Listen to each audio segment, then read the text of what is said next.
Well, folks, we have yesterday's White House press briefing with Peter Doocy sparring with John Kirby on terrorists getting money, illegal immigration. We got it all for you, folks. Hit that like and subscribe button. Leave us a short, sweet comment down below. Without further ado, let's roll it. Thank you. John, you said this month about the UNRWA, you can't hold them accountable for the depredations of Hamas. How about now?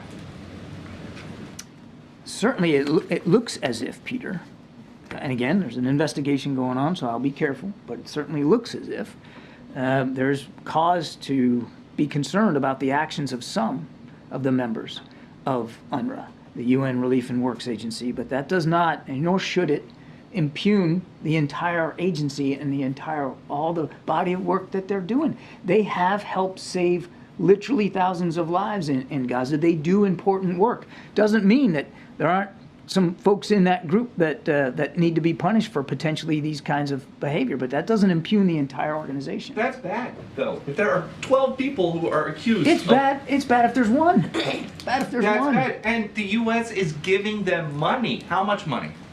We have suspended them. We have suspended. Before the suspension? I don't have the dollar figures here, John. Peter.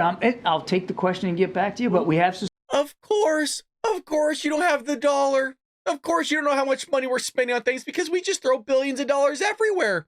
$6 billion to $10 billion to Iran. That's funding terrorist proxy groups all around the world.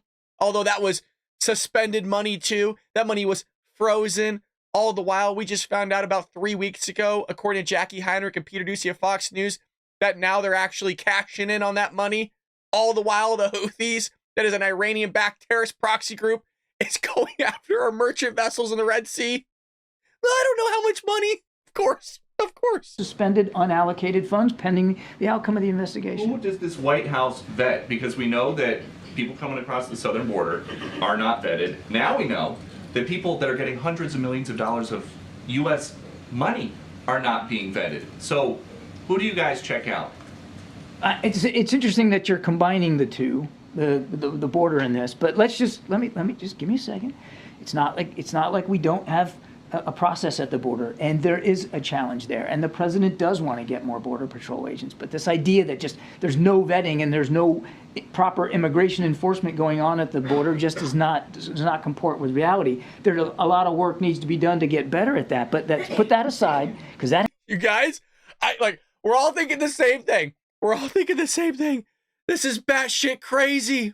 This dude has gone full AWOL. He's like, look, it's Biden's probably last term. Fuck it.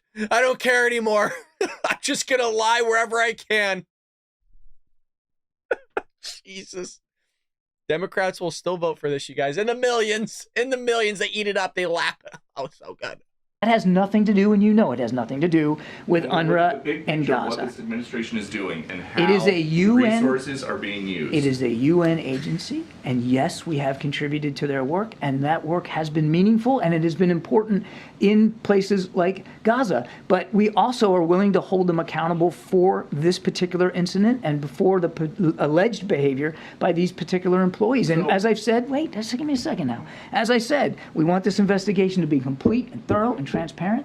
And if in the investigation it's determined that people need to be held accountable, then obviously we want to see that too. But up until today, the U.S. policy then has been, we don't negotiate with terrorists, but we will give them hundreds of millions of dollars. Come on now, that's conflating here. This is not. That's like saying the whole UNRWA is a terrorist organization. You know who is a terrorist organization? Hamas, not UNRWA. Now, if the investigation proves that, in this case, I think it's about a dozen employees were assisting Hamas, and even to the point of maybe even involved in hostage taking, then absolutely they need to be held to account.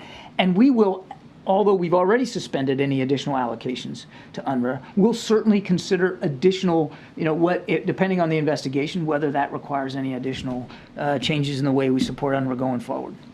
Awesome. Thank you. Jesus. Look at John Kirby trying to spin himself out of that one. I mean, that guy looks like a pretzel after what Peter Doocy just did to that man. Kudos to Peter Doocy. It's just remarkable. He's like, well, how are you going to conflate the two? I don't know, John. It's only been like 3.5 weeks in January, and we've already apprehended and arrested 50 terrorists at the southern border, John.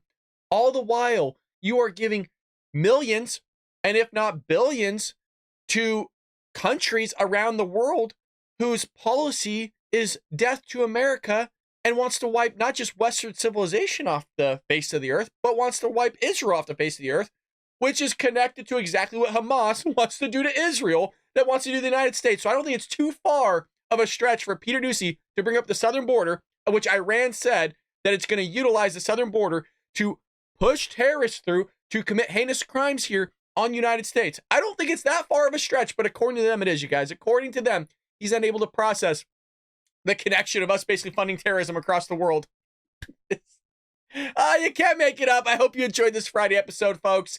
Be on the lookout for more episodes, not just today, but also tomorrow. And we'll be back with our full-fledged podcast on Monday morning at 7 a.m. Pacific Standard Time, 10 a.m. Eastern Standard Time. And folks, I'll see you tomorrow here on The Bald Brad Show.